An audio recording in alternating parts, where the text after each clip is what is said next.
Alright, so hello everyone, welcome to GK 24। I hope आप सभी लोग बहुत अच्छे होंगे, अपनी तैयारी बहुत अच्छे से कर रहे होंगे। तो देखो, आज जो है हम एक बहुत ही अच्छे एक ऑनगोइंग इश्यूज के बारे में बात करेंगे, क्योंकि ये जो इश्यूज होते हैं ना कहीं हमारी अंडरस्टैंडिंग को और ज्यादा डेवलप करते हैं। ठीक है, आपके अंदर एक पॉइंट ऑफ व्यू डेवलप होता है, जो कि एक बहुत ही जरूरी एक चीज है, आपको आनी चाहिए। ठीक है, तो आज जो है मैं आपको एक पहले तो सबसे पहले शुरू करने से पहले मैं चाहता हूं आप इस पिक्चर को ध्यान से देखो, जो आपकी स्क्रीन पे दिख रही है। ये जो एक श्रीलंका का आपको मैप दिख रहा होगा, श्रीलंका के मैप में आप ये जो नीचे आप जो प्लेस देखोगे ना, यहाँ पे जो लिखा है हम्बनटोटा, तो हम्बनटोटा पोर्ट जो है वो एक श्रीलंका का पोर्ट है। ठीक है, और ये बिल्कुल साउथ में मिलेगा आपको श्रीलंका के। ठीक है, साउथ में मिलेगा।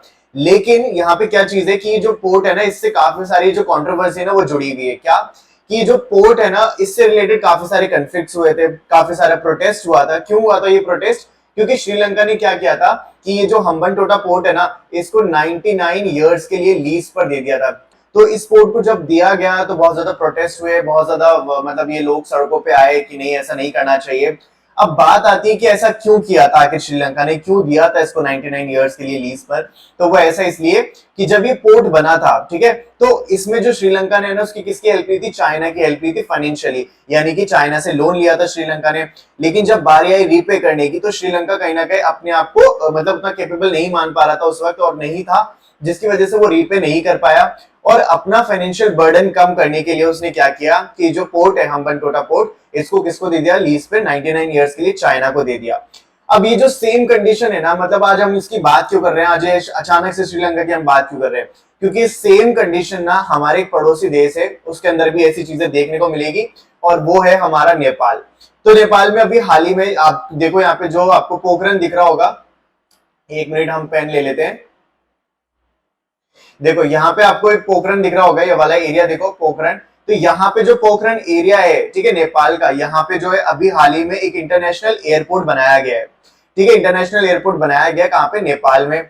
अब ये जो नेपाल का जो इंटरनेशनल एयरपोर्ट है ना, वो चाइना के एक जो पॉलिसी है उसके तहत बना। तो अभी चाइना जो है वो कह रहा है, देखो यहाँ पे क्या लिखा है, China claims Nepal Pokhran airport was built under BRI. ठीक है, चाइना क्या कह रहा है कि जो पोखरण पोर्ट है, ठीक है, जो नेपाल का पोर्ट है, वो बीआरआई के अंडर में बना है।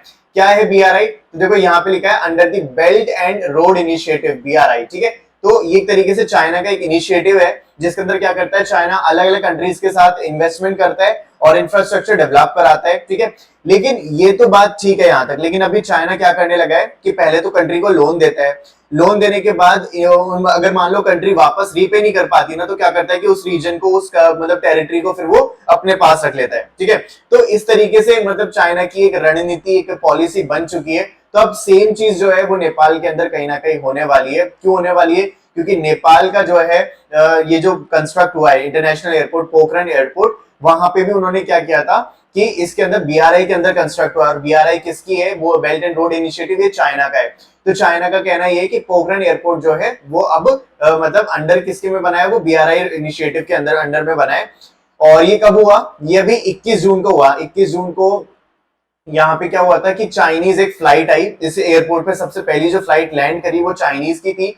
और जब वो आए चाइनीज, ठीक है, चाइनीज ऑफिशियल्स आए, उन्होंने अनाउंस किया कि यहाँ पे देखो, यहाँ पे लिखा होगा Chinese embassy Nepal tweeted the inauguration ceremony of Pokhara international airport will be at 11 tomorrow.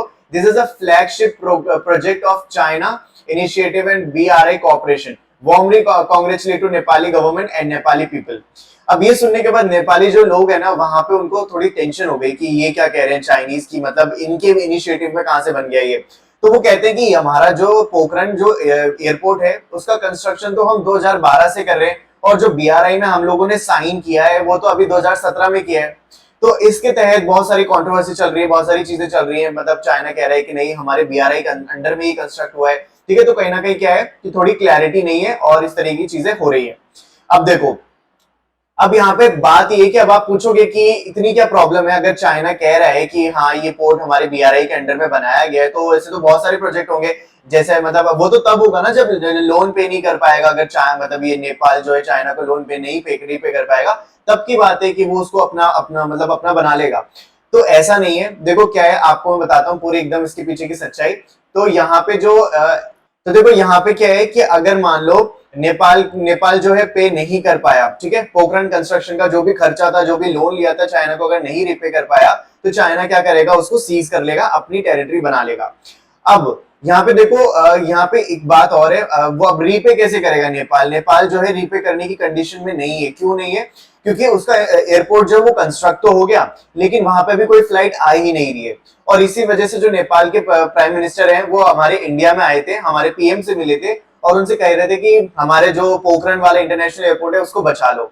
अब वो फिर अब पूछा गया कि अब बताओ कैसे बचाया जाए, तो उन्होंने कहा कि आप इंटरनेशनल मतलब इंडिया की जो फ्लाइट्स आप वहां पे पोखरण इंटरनेशनल एयरपोर्ट पे उतारो, सो दैट हमारी कमाई हो, और अगर कमाई होगी तो हम क्या करेंगे, चाइनीज का जो लोन है उसको रीपे कर पाएंगे। अब यहाँ पे एक और चीज निकल के आती है, देखो यहाँ पे चाइना ने ना पहले ही यहाँ पे डिसाइड कर लिया था, पहले ही बात तय कर ली थी नेपालीज के साथ कि आपका जो पैसा होगा ना, जो भी कमाई होगी, ठीक है, इस पोखरण इंटरनेशनल एयरपोर्ट से, वो सारा का सारा किस में जाएगा, एक एक्सिम बैंक होता है, ठीक है, चाइना का जो एक्सिम बैंक होगा ना, सारा का सारा उसमें जाएगा, और उसी में से वो क्या करेगी, चाइनीज गवर्नमेंट वहां से जो भी लोन का पैसा है वो रिकवर कर लेगी। अब यहाँ पे ये बात है, ठीक है, तो अभी अगर मान लो कोई कमाई होती भी उनके इंटरनेशनल एयरपोर्ट से, तो वो किसी को नहीं मिलेगी, नेपालीज को बिल्कुल नहीं मिलेगी। लेकिन कमाई अभी फिलहाल के लिए नहीं हो रही है नेपालीज की, क्योंकि वहां पे कोई फ्लाइट आ ही नहीं रही है, और ये जो है ये सबसे बड़ी प्रॉब्लम चल रही है नेपालीज के साथ। तो अब ये देखना मतलब देखना है कि ये जो है पोखरण एयरपोर्ट क्या ये बच पाएगा, या फिर ये चाइना के अंडर में चला जाएगा, जैसे कि हम्बनटोटा पोर्ट के साथ हुआ, क्या बिल्कुल इसके साथ भी वैसे ही होगा? तो अब कैसे चाइना जो नेपाल है, जो नेपालीज हैं, वो कैसे अपने पोखरण इंटरनेशनल एयरपोर्ट को बचाएंगे, कैसे सिचुएशन से बाहर निकलेंगे, ये सारी चीजें हम आगे देखेंगे। जब भी कुछ अपडेट होगा डेफिनेटली मैं आपको बताऊंगा। तो ये था हमारा पूरा इश्यू। आपकी क्या राय है मैं जानना चाहूंगा, कमेंट बॉक्स में मुझे जरूर बताना कि आपका आपका क्या मानना है इसके ऊपर, ठीक है। तो ये सारी स्ट्रेटेजी है जो चाइना अपनाता है, ठीक है, और ऐसा बहुत सारी कंट्रीज हो चुका है। इनफैक्ट अमेरिका ने ये वार्निंग भी दी थी कि चाइना जो है अपने फायदे के लिए लोगों के साथ इंफ्रास्ट्रक्चर प्रोजेक्ट वगैरह बिल्ड करवाता है, और फिर बाद में उनको डेट ट्रैप वाली जो सिचुएशन होती है उसमें फंसा देता है, ठीक है। इस तरीके की चीजें आई थी, लेकिन उसके बाद नेपालीज ने फिर से उनके बीआरआई इनिशिएटिव को साइन किया, और अभी वो जाके एक प्रॉब्लम में फंस गए हैं। ऑल्दो कंस्ट्रक्शन हो गया है पूरा एयरपोर्ट का, लेकिन अभी वो जो एयरपोर्ट है, और वैसे भी नेपाल के अंदर है ना 3 ही मेजर एयरपोर्ट है, और उनमें से पोखरण एयरपोर्ट एक है, ठीक है। तो अब देखना ये कि नेपाली गवर्नमेंट इससे कैसे निपटती है। और बात करें इंडिया की, तो इंडिया के लिए भी कहीं ना कहीं इशू भी होगा ये, अगर मान लो चाइनीज गवर्नमेंट कैप्चर कर लेती है इस एयरपोर्ट को, तो हमारे लिए भी कहीं ना कहीं प्रॉब्लम की बात हो सकती है। वो क्यों? क्योंकि अगर हम नेपाल का मैप देखें, जैसे कि आप यहाँ पे देखो, मैं आपको दिखाता हूँ एक सेकेंड, यहाँ पे देखो, अगर वो यहाँ पे चाइनीज पोखरण वाले एरिया पे भी आ गए, तो आप देखो यहाँ पे इंडिया में आना उनके लिए कितना आसान हो जाएगा, ठीक है। मतलब ऑल्दो हमारी बॉर्डर उनसे मतलब कनेक्ट होती है, लेकिन फिर भी हमारा जो उनके पास मतलब बहुत ऐसे क्लियर रास्ता हो जाएगा, वो यहाँ से भी आ जाएंगे, उनके लिए एक तरीके से नया रास्ता खुल जाएगा, ठीक है, इंडिया की टेरिटरी का भी। तो इस तरीके से जो है हमारे लिए भी कहीं ना कहीं प्रॉब्लम होती है, लेकिन हमारी इंडियन गवर्नमेंट समझती है उनके लिए बेस्ट क्या है, हमारे देश के लिए बेस्ट क्या है।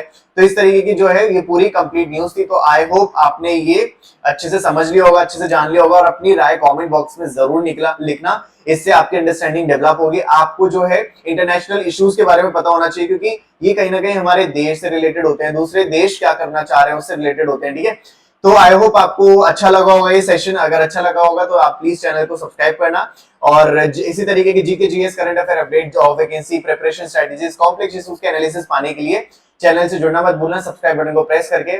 और इसके अलावा मैं आपको GK24 एप्लीकेशन के बारे में बता देता हूँ। जो GK24 एप्लीकेशन है, इसका लिंक मैं डिस्क्रिप्शन बॉक्स में दे दूंगा, आप वहां से जाके इस एप्लीकेशन को डाउनलोड कर लेना। क्यों करना है आपको ये एप्लीकेशन डाउनलोड? क्योंकि यहाँ पे जो है मैं करंट अफेयर जो है डेली बेसिस पे अपडेट करता रहता हूँ, ठीक है। और इसके अलावा जो ये होता है वो बाइलिंगुअल होता है, यानी कि हिंदी और इंग्लिश दोनों में। और यहाँ पे जो आपको MCQ भी काफी सारे मिल जाएंगे, तो मतलब काफी सारी चीजें जो आपको यहाँ मिल जाएंगे, फ्री आपको स्टडी मटेरियल मिल जाएगा, ठीक है। तो सब कुछ बिल्कुल फ्री ऑफ कॉस्ट है, बहुत ज्यादा यूजफुल ऐप है। इसका लिंक डिस्क्रिप्शन बॉक्स में, जाओ ज्यादा से ज्यादा यूज करो, आप ही के लिए डिजाइन किया गया है। तो thank you so much session में यहाँ तक जुड़ने के लिए। मैं मिलता हूँ आपसे अगली क्लास में, अगले सेशन में, जहां पे हम बात करेंगे ऐसे किसी टॉपिक के बारे में जो हमारी तैयारी को और ज्यादा स्ट्रॉन्ग बनाए, हमारी अंडरस्टैंडिंग को और ज्यादा डेवलप करे।